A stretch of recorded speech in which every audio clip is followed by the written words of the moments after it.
Zay ny makasika an'iny fa nomety ho toetrandro kosa indray ny fisian'ny tsioka avy any atsimo atsinanana sy ny anticyclone izay mahazo vahana amin'izao fotoana izao no mahatonga ny toetrandro ratsy dia ratsy raha ho an'ny Antananarivo sy ny manodidina tamin'ity andro androany ity. Izay moa ny fanazavana voaray avy ao anivon'ny Sampandrarapa mantatra ny mety ho toetrandro.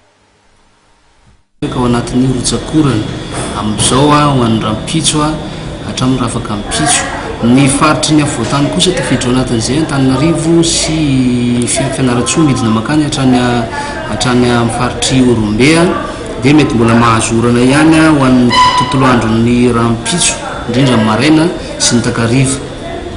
Izany hoe aorinan'ny rampitso zany dia efa manomboka isavy io raha ho an'ny ety ampovoatany manokana no ho asiana resaka. Eo amin'ny 12 zao ny ambany indrindra ho an'ny Antananarivo ataontsika référence 13 degré ho an'ny Fianarantsoa, ny any amin'ny morontsiraka Atsinanana manodidina ny 20 degré ny ambany indrindra.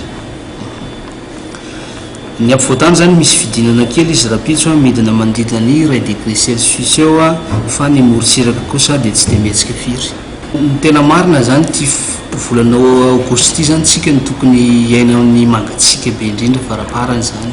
Aorinan'izao aogosty zao tsika dia miditra tsikelikely amin'le vanim-potoana manasaraka le ririnina sy ny miditra makany amin'ny fahavaratra. Mbola gatsika hatrany ny andro mandritra ity volana aogostra ity raha ny fantatra. Any amin'ny volana septambra any vao hiditra tsikelikely amin'ny vanim-potoana manasara taona isika.